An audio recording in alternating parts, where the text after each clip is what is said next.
It is just a huge honor to be in Scotland with Dr. Mark Skimming. How are you doing, Mark? I'm good, thank you. How are you? So before we start talking dentistry, I would guess that the probably the most famous movie on Scotland in America would be Braveheart with Mel Gibson. Yep. But what would be the most famous Scotland movie on Scotland if you asked a Scot? That's been probably Braveheart, probably again, maybe Trainspotting. But yeah, you were talking about Trainspotting, and like 3 or 4 different dentists have told me that was a really great movie. So tell me about that movie, Trainspotting. It's a slightly darker side of Scotland, exposing the kind of drug culture of Edinburgh in the 90s. And a lot of the stars of the movie have gone on to big American shows, big movie stars. One of the guys is Ewan McGregor, was in Star Wars as Obi-Wan Kenobi. We've got one of the guys is one of the medical Grey's Anatomy. One of the guys is in there, so they've all gone into bigger and better things from a small indie movie. But it was called Trainspotting. Trainspotting. And what does Trainspotting mean? Like spotting the next train coming through the station? No, that's what most Americans probably think. It's actually about finding the veins in your arm. So it was all about the kind of Edinburgh drug scene in the early 90s. So was that drug heroin then? Yeah. It's amazing how many songs are about heroin. Like I was surprised that Rolling Stones "Waiting on a Friend." Golden Brown. That was on. What would you say, Gordon Rowe? Golden Brown. Golden Brown. Stranglers. What was that? What was that other song? "Pulls My Train," on heroin. But anyway, it was Sade, "Sweetest Taboo." Everybody thought, what's that taboo? Is she with a married man, or is she lesbian, or what's the? She would never tell. It turns out the sweetest taboo was she loved heroin. Okay. And she didn't want to tell anybody. But so what's the name of that movie? Trainspotting. Trainspotting. Yeah. Ryan will have to watch that movie. Trainspotting. It's an old movie now. They're doing a new one. Doing a sequel. It's an honor to be in Scotland. Just before we get into dentistry, one more thing. You're never supposed to talk about religion, sex, politics, violence. So let's start with politics. I'm here today in Scotland, and it's all over the news. Yesterday, you voted to pull out of the euro. Well, Scotland didn't, but UK did, yeah. Well, the UK did. Scotland voted to stay, but England decided to pull out. Yeah. But you voted as one country, so the overall vote was to pull out. But the average American, the news will reduce this to a 30-second soundbite on TV or one paragraph of newspaper. Mm-hmm. So I'm with a Scottish dentist. Tell the dentists in America what your thoughts were. Did you vote to stay, go? What are your thoughts on that? I voted to stay. There's very much a different kind of political agenda in Scotland than there is to the rest of the UK. So, it could be a good thing, could be a bad thing. We really don't know. But what I think will likely happen is we'll look at Scottish independence from the UK again. So you just voted on that, a year ago? About a year and a half ago, yeah. And it was a very close vote. Yeah. But now that England has pulled out of the euro, out of the EU, Brussels, do you think if that vote for Scottish independence was held again today, they would vote to succeed? I think probably. I'm not the most involved politically, but it's certainly something that will be looked at again, and it'll be more leaning towards independence. And I was also hearing this morning that now Ireland is thinking about Northern Ireland pulling out of the UK and uniting to one Irish island. Do you think that's in the cards? Yeah, I honestly don't know. There's obviously, when these things happen, but mass hysteria and a lot of people saying a lot of things that probably won't come to fruition. It'd be good, but we really don't know. We've got to see how things pan out over the next few months. I was really honored to get you as a guest on my show. Thank you. Because you wrote a book, Why I Now Love My Dentist More Than My Valentine's Chocolate. Say is previously scared out of my wits to even see him patient. By Dr. Mark Skimming, which is you. Yeah. I can tell you that every dentist I've ever met that wrote a book said it was like having a baby. I mean, it was like 9 months of work. What possessed you to write a book? So tell my homies about your book. First of all, where can they buy it? You can buy it on Amazon, and the audiobook will be getting done over the next 6 weeks. And so if you go to Amazon.com books, you would type in just author Mark Skimming, or Why I Now Love My Dentist More Than My Valentine's Chocolates. Yep, it's on says there. Previously scared out of my wits to even see him patient. So talk about your book. Well, I opened my first clinic in Glasgow 7 years ago, and we tried to do dentistry slightly differently than the kind of standard that we were taught, and it was more of a focus on the people rather than just the dentistry. So we went in with an ethos of providing dentistry as pain-free as possible. Now that mainly just started as trying to provide an injection as painlessly as possible. And then we looked into it in more depth and looked at the 20 fears of dentistry. Now that may be pain from a needle, it may be choking, it may be someone who's been an abuse survivor. So there are a number of points in there. When you say abuse survivor, you mean a married man? Yes, absolutely. Just kidding. So we looked at all those points and found a way that we could overcome each of those obstacles, which is, it's the biggest problem with dentistry is patients don't come for the treatment because they're scared they're going to be inflicted in pain, they're not going to be able to afford treatment, they're not going to be sure what is going on. So we worked around that ethos of trying to find a way and trying to find a system of making it as easy and as painless as possible for all the patients that we see. So that's when we decided to write So is this more of a book for the patient or the dentist? It's for both. It educates the patient in terms of what can be done and what modern day dentistry involves. Typically, when you speak to someone of an older generation in the UK, their experiences through the school dentists, where there was no communication, there was certainly no empathy provided to them as a child, and so that stays in their mind. So a lot of patients that I see have not been for a very, very long time, and they always come in, and it always started with the school dentist, and various bad experiences they've had elsewhere, and it's really been a lack of empathy and a lack of explanation and what is going on in terms of dentistry. And dentistry's moved on an awful lot in the UK from then, so it was really to get the ideas across of how dentistry's moved on, how better we are as a profession, and try and individualise some of the things that we do in my clinics. So I think a lot of dentists think that it's just money. That if you tell someone they need a root canal, the first thing the patient thinks is, how much is it? It's $1,000. Will my insurance pay? I don't get paid till Friday. But you're saying that you think pain and fear is more important than price and money. Pain and fear are mentioned in the book predominantly, but money is a problem. You and I, we've listened to you a lot this morning speak about the cost of dentistry and the cost of healthcare going up, but there's such a big value that people place on that, that it is often the fear that puts them off and creates a small problem developing into a massive problem in dentistry. A lot of these dental problems, when we see patients regularly, we can fix it. It's a small issue.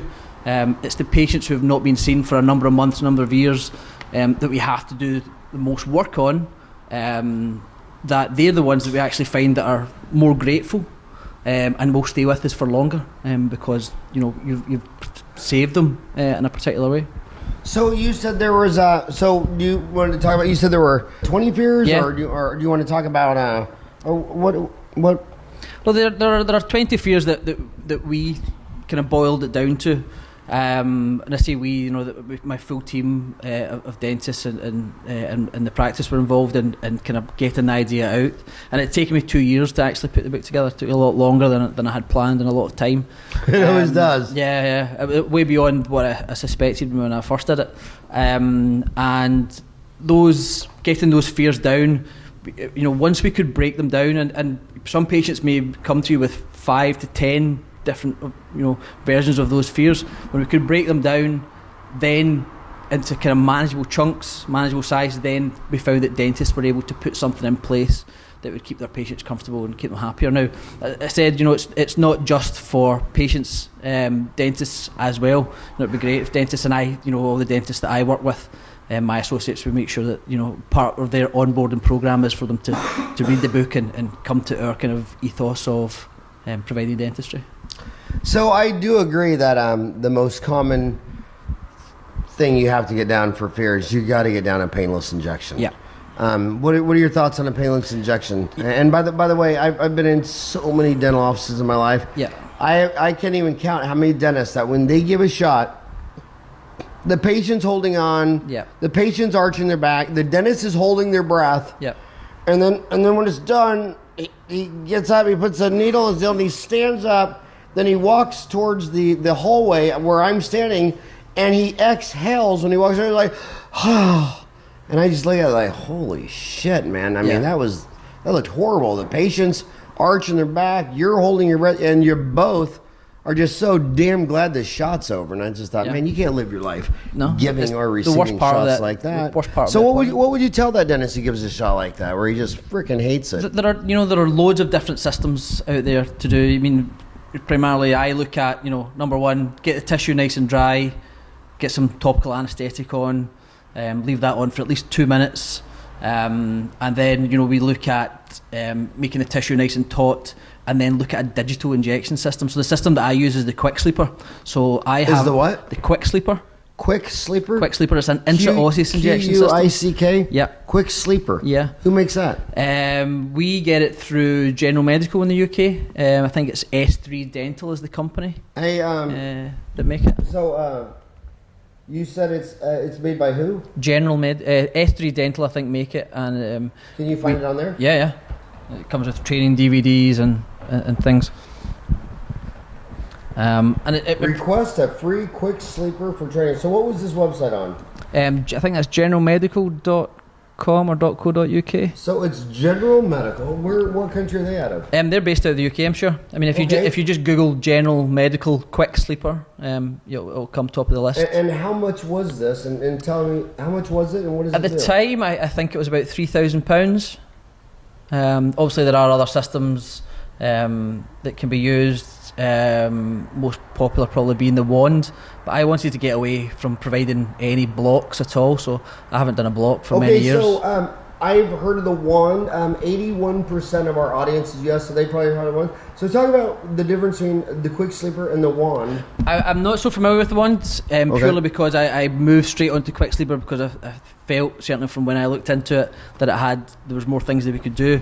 So the intraosseous injection and managing to avoid the numb face, which is actually one of the fears in the book of being numb afterwards. Patients don't like that. So being able to give a localised injection and make sure that it worked every time, the intraosseous injection.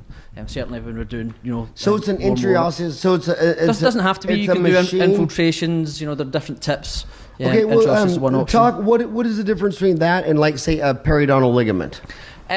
Certainly in my experience, interligamentory injection is pretty uncomfortable.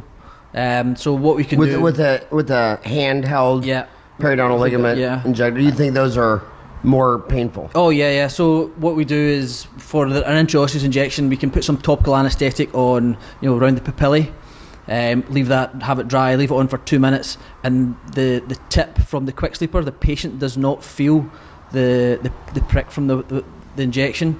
We can then numb up the papillae. After 20 seconds that blanches. We can then carry out an intraosseous injection from there.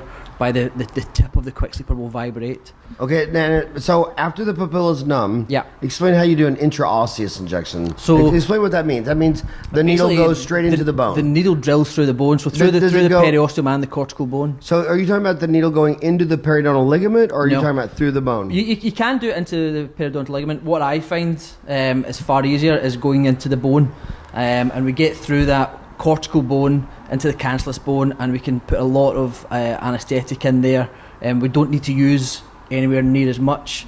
It works 100% of the time. So unlike with a block where you could have a failure, unlike a block where you could damage some nerves, we don't have any of these issues with it at all. So for me to be confident in being able to anaesthetise in the types of surgery that I do, it just makes me 100% confident that I can get a good and comfortable injection. So if you were working on a lower mandibular molar, and you worked on 100, how many of those would you give a block?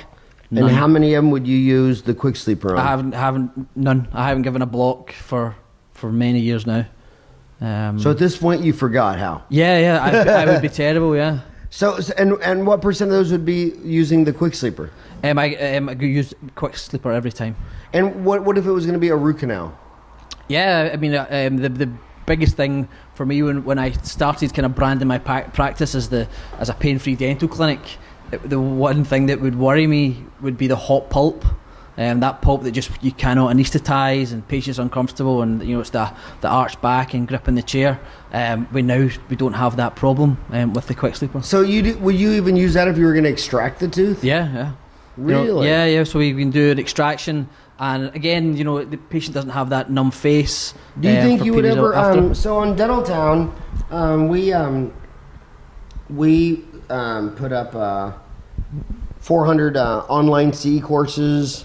They've been viewed over 500,000 times, and dentists love taking these courses on their home computer, their iPhone. But I would love, here's online CE courses. I would love, would you ever consider making an hour course on this Quicksilver? Because I'm pretty sure that if I wouldn't have gone to Scotland and talked to you, me and most of my homies never would have heard of the Quicksilver. Okay. And I think that a lower block, a lot of dentists, they hate giving them themselves. They hate giving them, and the patients don't like getting them. So you say that would be really cool to teach. Yeah, no problem at all. Do you think about doing that? Easy to do. Easy to do. Yep. And so painless injections. Any other advice on a painless injection? It's all about, like everything in dentistry, it's all about how you manage your patient and manage their expectation, discuss with them beforehand, any difficulties they've had in the past, and a bit of reassurance, empathy, and make sure that, you're listening to your patients, and that you are in tune with their particular needs, their wants, and any kind of fears, frustrations, desires that they do have for their treatment. So that goes across, as we all know, all of dentistry, not just the injections. I think it's interesting. You're talking about your practice is that's your niche market, right? Yeah. Fear. Talk about when you market and advertise. What is your focus? I think for every practice, focus in terms of your market is always women. We've had that conversation this morning. So my websites are all pink, and it sounds very kind of sexist now, but we market to women specifically. They control the purse strings for the house, they control what the husband does in terms of his healthcare, they control what the children do. So that's our market kind of broadly. We look to treat particularly patients who have had bad experiences in the past, and try and just give them a different journey and a different will different you please experience. pull up your website for me? Sure. Whenever Americans think of I want to go focus on people with anxiety, I think a lot of them jump right to I'm going to knock you out and put you to sleep. When you focus on painless dentistry, says Mrs. McDonald, when you focus on anxiety and fear, you've been talking a lot about communicating with the patient, a pain-free injection. It seems, do you also focus on putting them to sleep, or are you able to get most of this done by empathy, communication, painless injections? Yeah, do you use nitrous oxide? Yeah, well, there's the full spectrum there. We for patients who are extremely nervous, we look at some conscious sedation. We can't do any general anaesthetic in the UK outside a hospital setting. Really? Yes. Now talk about that. Well, I think it always been that way? No, it hasn't always been that way. It became that way just before I became a dental student, and it was basically... What year was that? 2000. So I think maybe 97, 98, roughly around about that time, general anaesthetic stopped in the practice setting completely. I think after they had some specialised centres, but it stopped. And why did it stop? Because children died. I know children die every month in the United States. There's on Facebook of someone dying, and I just want to tell my homies, I know that tribal people don't like to throw mud on their own leaders, or you want to fight with another tribe. You don't like it when a dentist fights in their own tribe. But the bottom line is the UK looked at the deaths per thousand of an anesthesiologist given anesthesia in a hospital versus oral surgeons and pediatric dentists sedating children in their office, and the death rate was crazy. Yeah. And the UK, what year was it? 97, you said? Right about 97. Yeah, 97 said, hey. Completely stopped. And what's weird, what's hypocritical in the United States of America is you can't go into any hospital in America and say, I'm going to do the anesthesia and the brain surgery, or the anesthesia and the heart surgery. Or, you have to have an anesthesiologist. The only place you can get anesthesia outside of a hospital is if a plastic surgeon or a dentist does it. And I mean, you just see 2 and 3 year old kids die, and that, I mean, if I lost one of my kids, it'd be just devastating 3 out of 4 times. That one kid. But and I'm talking about you, Ryan. And but even a very famous American. Remember Ryan, Joan Rivers? Yeah. She was one of the most famous people in America, and she went to some plastic surgeon and getting some cosmetic tuck or whatever, and he did the anesthesia in his office, and she had a laryngospasm and died. Yeah, it has to be done in a hospital. I know. Joan Rivers would be alive today if she would have had that done in a hospital. Yeah.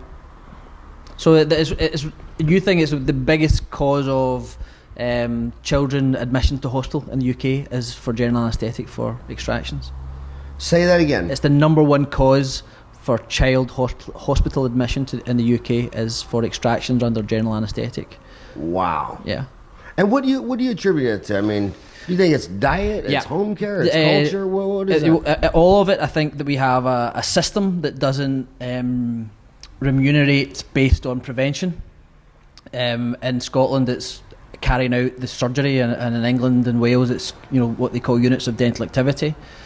So there's not a broad enough programme, although Scotland is certainly further ahead than England, and we have what's called a Child Smile, which is a public health initiative. The anti-fluoridation lobby that prevent us from fluoridating the water is madness, in my opinion. And diet particularly, we see in Scotland, although we have made massive strides in the last 10 years, diet still is a major problem, And it's kind of funny because Scotland is an island in the ocean, and the ocean is naturally fluoridated at 1.4 part per million. Okay. And when you try to put half that amount in the water, 0.7, the people act like you're an alien from outer space trying to kill everyone. Yep. How can they fish in the ocean all day long at 1.4 million parts per million fluoride and eat all the fish that come out of it, and then say half that amount in the drinking water is a toxic poison? There is no sense in it. Whenever you speak to anybody about fluoridation, it's rat poison. You're putting rat poison in their water, and you can't create a valid argument, because if you break down all the constituents of your blood, if you were to tell them we're going to put this in the water, or we're going to put this in your body, they would say absolutely not, no way, we're not having any of that, and they don't realise that it's already there. It's ignorance, in my opinion. So I hear what you're saying. We need to start convincing the people that they're rats. Yeah. And if this is good enough for rats, the other thing is it's just it's embarrassing when you see dentists. Every once in a while, I don't know, maybe one of 1,000 dentists will say something on dental tone and say, well, fluoride's a poison. It's like everything is a poison at a certain level. Do you realize that the ocean is 1 part per million cyanide, 1 part per million arsenic, and it's not toxic until it's a certain level. Exactly.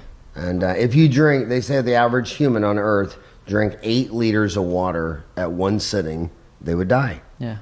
So then, is water toxic? So when someone says that a substance is poison and they don't give you the amount or the dose, they're batshit crazy. Yeah, well, you can't make a valid argument on that basis. It's been proven the world over, and that's particularly the reason why UK is, in American terms, we probably have such a history of having poor dental care and dental health, and lack of fluoride is one big part of it. So on your website, how much of your patients are coming to you for fear or pain or anxiety versus just regular routine dental care that come to you for any reason? Well, it's a whole evolution. We have a lot of our new patients, so we probably see about 150 new patients a month. And the vast majority of them will have had a bad experience elsewhere. Particularly when they were younger. So people over 40 who've had a bad experience when they were a kid and they've never got over that, and they're looking for somewhere they can go and build that trust and build that relationship. And we try and take them through a kind of full journey through that. And when they start off with IV sedation, conscious sedation, we try to get them over a number of years to a position where they don't need that any longer. So when you do the IV sedation, you have to take them into the hospital? No, IV sedation can be done in the practice.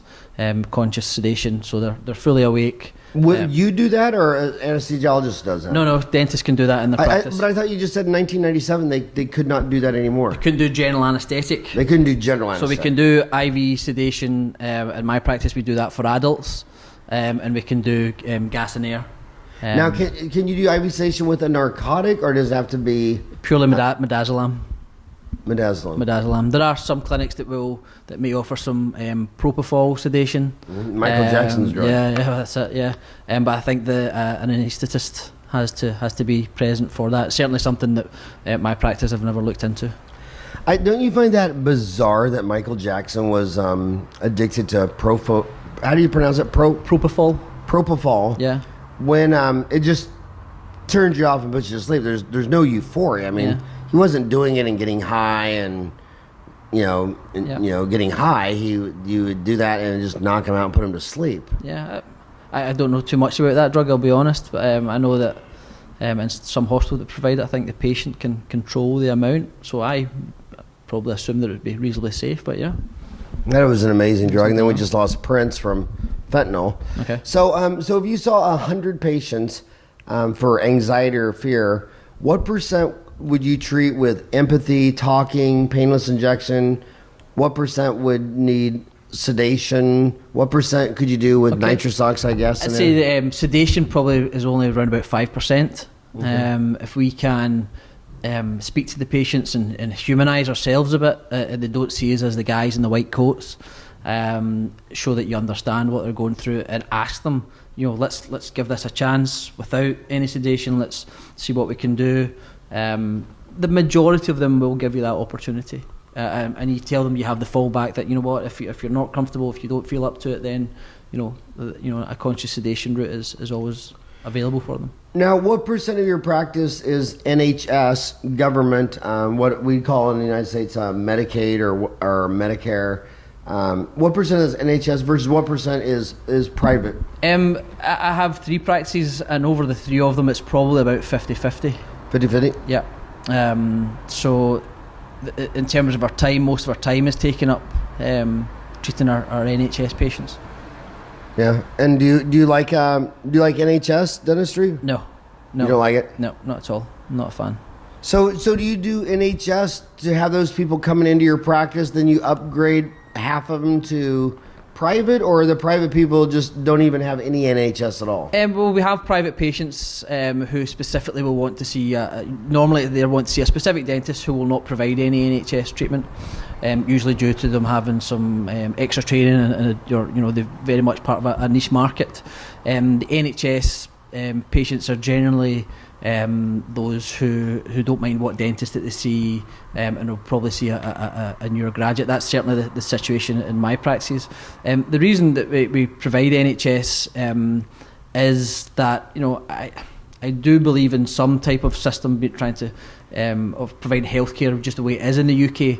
There is a mindset of what healthcare costs in the UK that is way below what it really is, because dental bills that they get are very, very small, and so they don't even generally take out any kind of private insurance system, so it's paid out of their own pocket. So what percent of the people of Scotland, how many, now Scotland, I'm in Glasgow right now. Yep. It's about 1 million people, but how many people live in all of Scotland? About 6 million people in Scotland. 6 million, and how many of those people do you think are of the mindset out of 6 million that I'm just going to the government NHS, I'm not paying out of pocket, whatever they do is good enough for me, versus how many of them say, you know what, I'm opening up my wallet and I'll pay more for value added, I'll pay more? That's a difficult question to answer, because it depends on, that one person could change over the course of a year depending on their need. If they have a flare-up toothache, then they will pay money to have that fixed if they can't find an NHS dentist. So, gradually what we're experiencing in the UK is, practice costs are rising rapidly. NHS fees are not going anywhere. So what's being chipped at is the profitability in the practices, and what we experience now is the head-on collision between practice owners and the associates because of the way that the fees are going, and that associates are being paid a lower percentage because the practices are less profitable. But rather than us seeing any kind of movement to try and change the payment system, then there's more kind of infighting between owners and And associates. how do the owners pay their employed dentists? Is it a percent? Percentages. And what is the percent usually? It varies depending on what practice you go to. What would the range be? Well, we start off around about kind of 35 to 55%, depending on what. 35 to 55%. Yeah. That's huge. Yeah. But it's of a low fee though. Yeah. Well, that's it. Yeah, So it just depends on. So I have my dentists normally around about that range, and it just depends on their skills, what they're able to do, what type of dentistry they're able to provide. So the guys who've invested in themselves, they've gone back and done masters, they've done self-development courses on ethical selling, things like that. Those guys do very well. The guys who just want to come in and do their job every day, take their jacket off, do the job, put the jacket back on, they don't do as well. Yeah. So it's all Now that the attitude. NHS sets the fee. Yeah. What procedures do they not set the fee on? Where you can charge whatever you want. So implants. Implants. We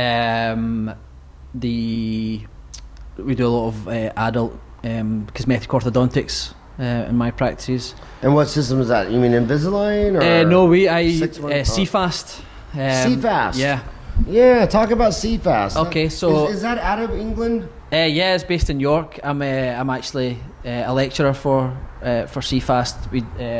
I teach the lingual orthodontic course for 3 to 3. What's the local guy's name here? Gary Yeah. Dickinson. He's based down in York, which is between here and London, halfway roughly. So it's halfway. Yeah. Could you email him and CC me, Howard, at Downtown? Yeah, Tell yeah. me about the podcast. I don't leave till 2. I'm here Saturday, Sunday, and Monday. Okay. Do you think any chance he would be in town? I'm sure they'll be happy to. I know that they're running a course today and tomorrow. In Glasgow? No, they're in London.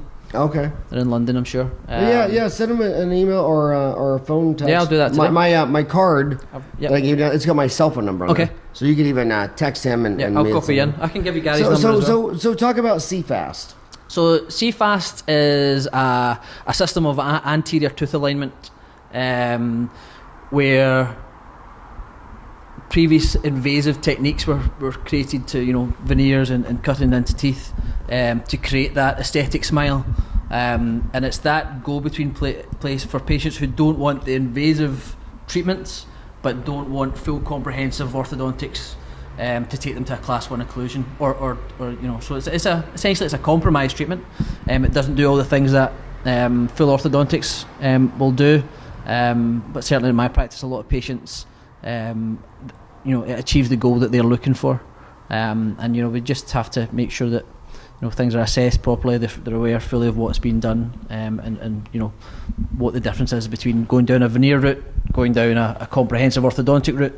And going down a short-term. Well, you know what? If my boys had crowded teeth and Yep. they said, "Dad, I want to file them down and do veneers," I wouldn't have let them. No. And if my granddaughter said, "I just want it done today," I would say, "No, you can only get braces and bleaching." Yep. And I always thought that was weird that so many dentists insisted that their own children had braces and bleaching. Yep. But then on the patients would let them talk them into filing down all their teeth and Yeah. doing veneers. We still see patients who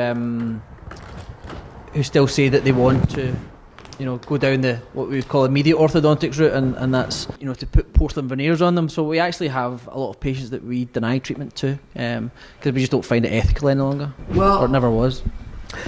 Dentists will disagree with me all day long in this, but I've seen it with my own eyes, man. I'm 53 years old. When these dentists back in the 80s would do 10 upper veneers, Yep. when you came back and looked at those veneers a decade later in the 90s, Yep. 20 years later, They're not and good, that's not good. I mean, I would say that when you do upper 10 veneers and you look at that patient 20 years later, how many of those teeth broke and needed a full crown, died and needed Yeah. a root canal? Yeah. And then the dentist always says, "Oh, but that was 20 years ago. The new materials, it won't happen again." No, that's not. You don't know that. No. And like I say, if it was my kid, it'd be braces and bleaching. I mean, don't get me wrong. I think there's definite Right. improvements in the non-prep veneers or the minimum prep systems. But for me, I wouldn't provide it for my family. So how does my homies learn more about CFAS? If someone's listening and say, I don't even know what it is. Okay. How could I learn CFAS? CFAS deliver free courses. I know they do it all over the US. They do it up and down the UK. Why don't they put them online on Dental Town? I'm sure they will. I'm sure they will. They haven't. Yeah. I mean, I don't know, but could you help? Yeah, I'll speak to the guys. Yeah. Yeah, I think, and certainly in the UK, you have to do a hands-on course.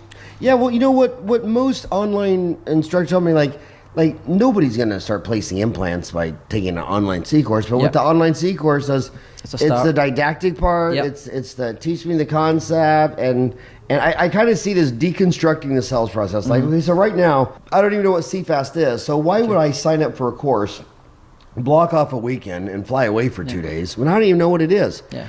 But then they watch an hour course on Dental Town, and they go, wow, this is interesting. Yeah. So that's kind of, I almost look at it as a sales technique. My job is trying to get these dentists to be happy and healthy. Yeah.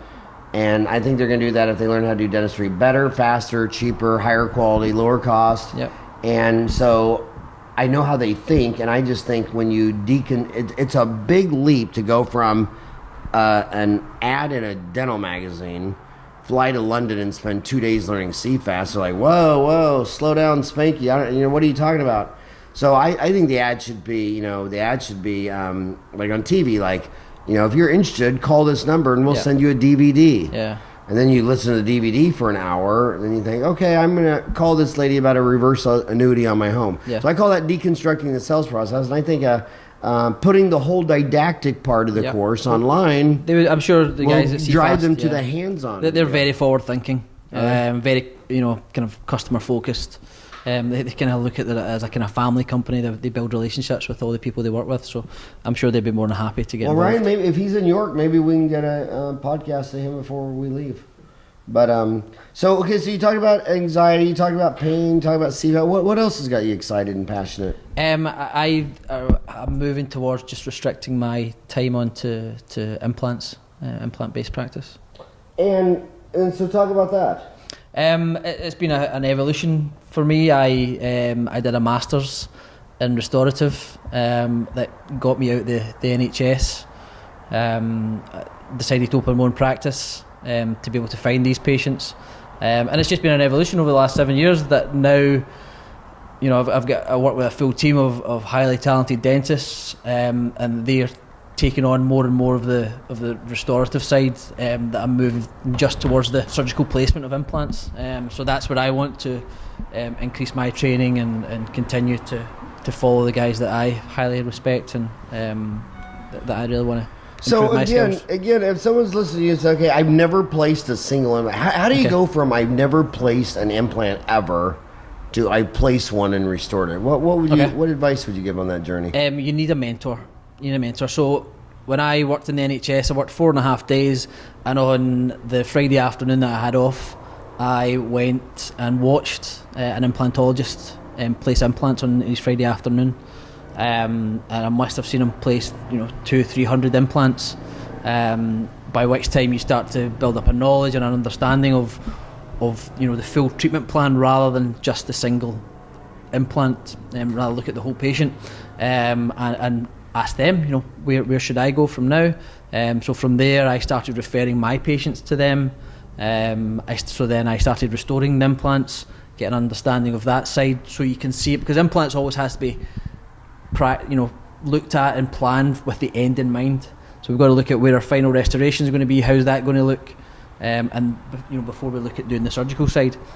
So being able to restore the implant was the training courses that I went on, and then once I got a good understanding of that, also found that I did have a market in my practice for doing that, I then looked to go into some surgical courses and just develop my skills from there. I think you're so smart, because some people think, I'll fix my practice by buying a shiny object, a laser, a CAD cam, a CBC, or I'll learn sleep apnea. And what you did is you first recognized there was the demand for it already in your practice. So what shiny object did you get?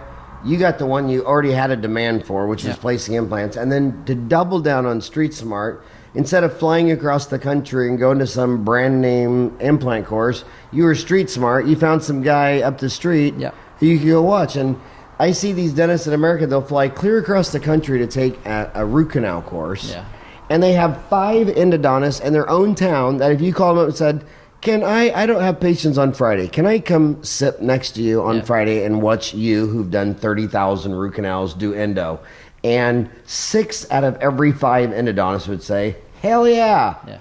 All dentists want a friend. All specialists want a referral. Yeah. Why are you flying across the country when you got an endodontist, a periodontist, an oral surgeon in your own city? We need mentors. We need mentors, and that's street smart. In every aspect of dentistry. I mean, I have mentors just now clinically that they probably don't even know that they're mentors of mine. But you know, whenever they do anything, I'll follow them. I will go to see them. But you know, as your skills improve, you have to kind of broaden your horizons from there. But when you're starting off, just stay local. Don't spend money. Particularly in Scotland, we tend to have to travel to London to do a course that has any reputation. But there's loads of guys around here doing it already. But don't let the brand name fool you. Well, that's it. Yeah. Some of the greatest endodontists and implantologists and periodontists and oral surgeons in the world, nobody knows their name except for the few dentists in their village. And some of the biggest brand names in the world are not because they're the best dentists in the world. It's because they have the best marketing department. They have the best machine behind them pushing out their name. And man, if you want to learn endo, there's probably an endodontist within walking distance of your office that would love to meet you, love the referral.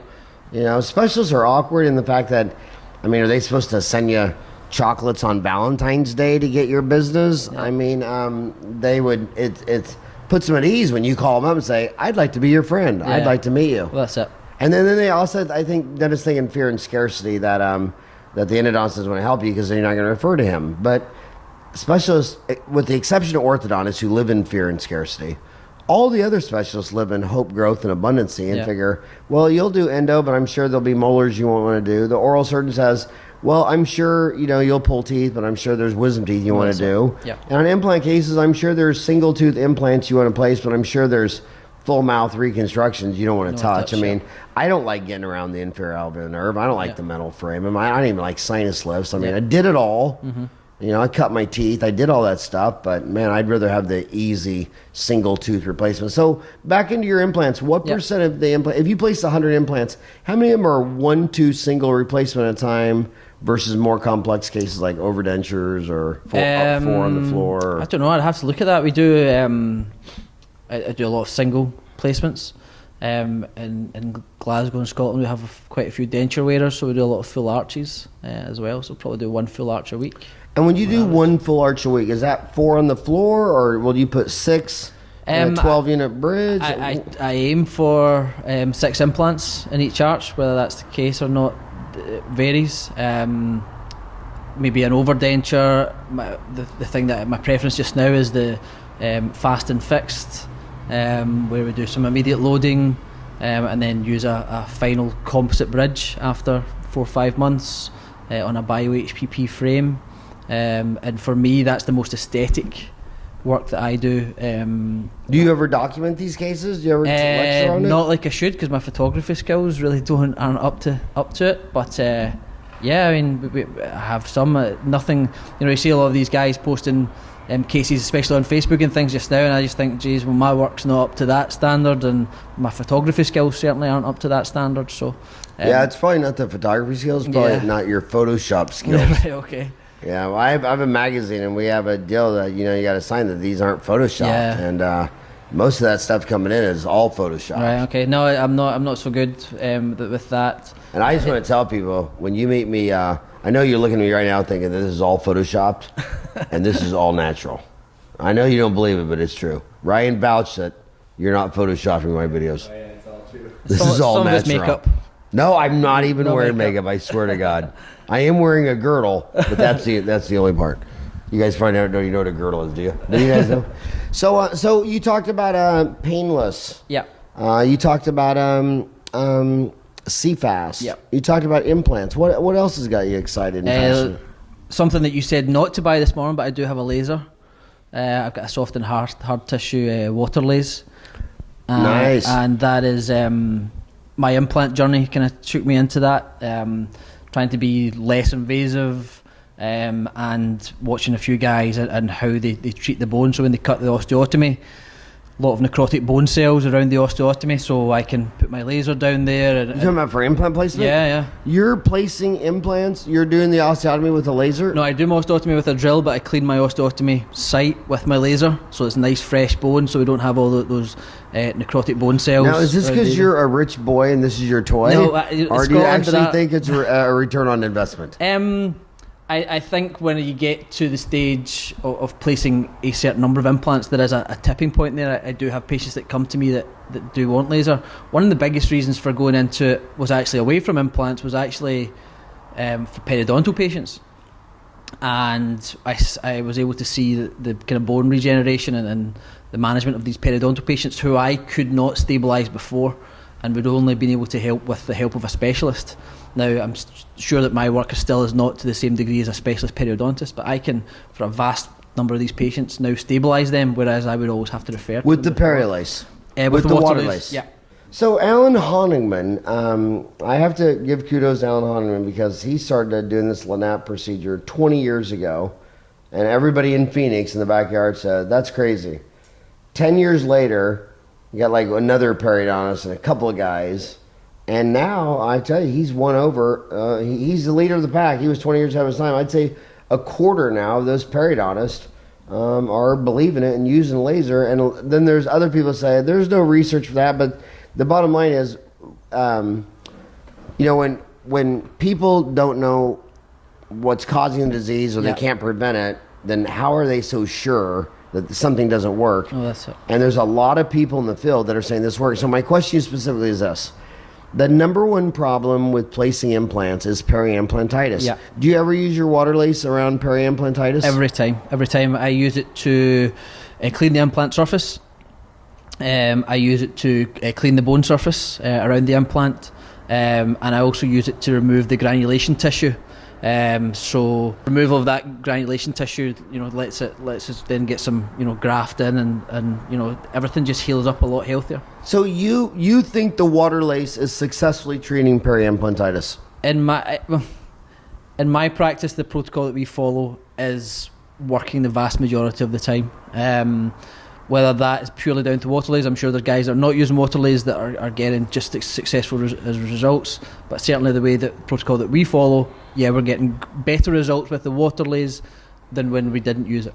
So when my homies go to a dental convention, there's 175 different implant systems. Yep. My question is, how do you help them pick an implant system? And when you're seeing peri-implantitis and you're treating it, do you think some implants have a better surface that are more resistant to peri-implantitis, whether because the surface is smooth or this or that, or not really? Or do you not really think the implant brand and surface is that related to peri-implantitis? I think that nowadays with the kind of microstructure of the surface, we've walked into this era of peri-implantitis due to trying to increase the surface area of the implant, so it's just going to trap more plaque.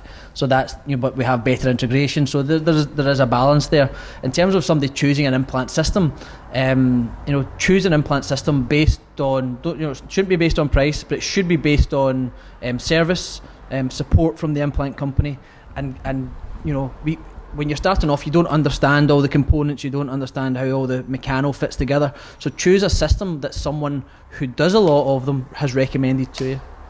And then once you're educated, you can then change from there. That's so funny because the first thing the dentist is going to do, and I like the way they think, they want the secret to lower price, lower cost, so they want to go to something online implant to get the cheapest implant. But when I'm in the field and I see the dentists that are crushing it, they always have a human in the field. They always have a buddy. And it seems like everybody who's saving money buying them online, doing implants, doesn't place one a month, or maybe one a month. But everybody I meet, how many are you placing a month approximately? Just a ballpark average. 30. So everybody I meet who's placing 30 a month, or that's a hell of a lot of implants. I mean, even 20 or 10 a month is a lot of implants. They always have a human in their tribe, in their village. And I look at that human relationship, and that human relationship was the tipping point at getting it off. So it's not about Noble BioCare or Megagen or Implants Direct or any of that. It's about, I got Sally who lives in my city, and she's on the phone. She's helping me. Sometimes it's the lady who's setting you up for a lunch with some other implantologist or a periodontist or oral surgeon, or putting together, going to a bar after work and talking shop. But it basically, when that human's in the field, it just gets done. Yeah. And then later you run into that dentist, and they're successfully placing a dozen a month. I moved away from a big implant company as their support withdrew. What one was that? It was Ankylos, which is a great implant, a great system. Is Ankylos owned by Dentsply? Yeah. Dentsply implants, and all their componentry and everything is really nice. Surface of the implant was great, worked really well. But I said to them, I want to buy 300 implants off you next year. And they said, you'll have to buy them all up front. And I said, well, when I bought 250 from you last year, we did it month on month, because we're running a business as well, and we've got to look at cash flow and things. And they said, but we don't do that. And I said, so they put a barrier up to me to buy more of them. And at that time, I thought, we're not getting the service and the support we're looking for here. And they went through a merger with another implant company. And who'd they merge with? Astra. Ankylos and Astra? Yeah. Okay. And things just weren't working out so well, so that's when I moved over to BioHorizons, started placing their implants. Out of Alabama? Sorry? Out of Alabama, USA? Yeah. Alabama? Yep.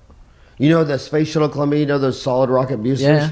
They're made right up the street from Stereos. All right, okay. Alabama's a really high-tech area. Okay, So I was not aware of that. So, every implant company tries to have their own individual USP. To be honest, an implant is an implant. They all work.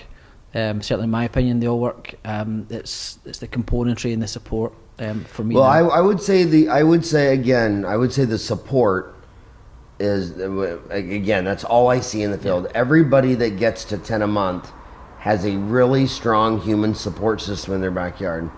And I that's the most important thing. You got to But after that, go to the dark side, peri-implantitis. Yeah. Some people say 20% of implants are failing today from peri-implantitis. Wow. Do you think it's that high? It's not in my practice. It's not that high. We've only been placing them for the last 6-7 years. So, but I guess my question maybe is, in 20 years we have to look at that. Peri-implantitis is the dark side of implants and is your biggest enemy. What kind of surface would you want to have the less peri-implantitis? I think we have to be careful to answer that question, because if we have a smoother surface on our implant, then our integration rates are going to drop as well. So there is a balance there. I'm not the most academically minded as some of the fantastic guys that I see speaking, so I don't think I'm the most qualified to answer that. Humble man. But thanks. But there are some the implants are great. Some of them are going back to tissue level and polished collars and things like that to try and combat peri-implantitis. It's definitely a problem. I know it's a problem. I see it in my practice almost always in smokers. We've got a good protocol and process of trying to resolve it, but if they continue to smoke, so it's mostly smokers. Yeah, in my practice, yeah. And you're talking to Americans. So you're talking about marijuana or tobacco? No, just tobacco. Did they legalize marijuana in Scotland? No, it's not. Still illegal. It's illegal? Yeah. Do they have medical marijuana? No.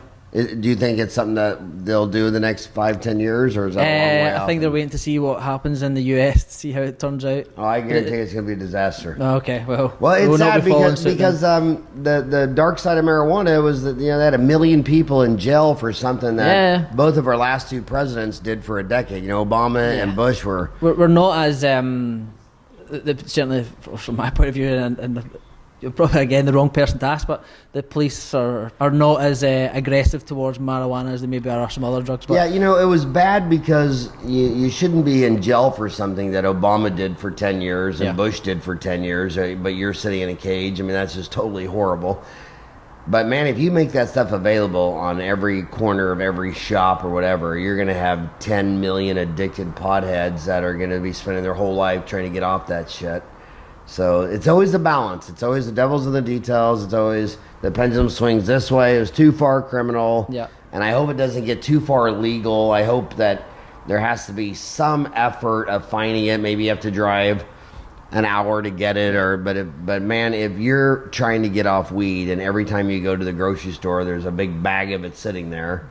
It's just about education on a public health like scale. alcohol. Yeah.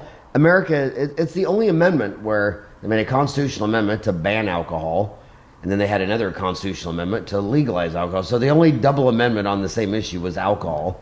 So banning it never works. But you'd never be allowed to ban it in Scotland. It would never happen. Who drinks more, the Irish or the Scots? I don't know, but it would be a good night out to find out which one. And some people say that you guys invented golf. Yeah, we did. But if you ever hear an Irishman or a Dutchman get drunk, they say they invented it. No. So who was it? The Dutch, the Irish, or the Scots? I think we have to. St Andrews gets called the home of golf, so I think we have to call it Scotland. I have to tell you need to do a vacation there. This is seriously one of the most beautiful countries I've ever seen.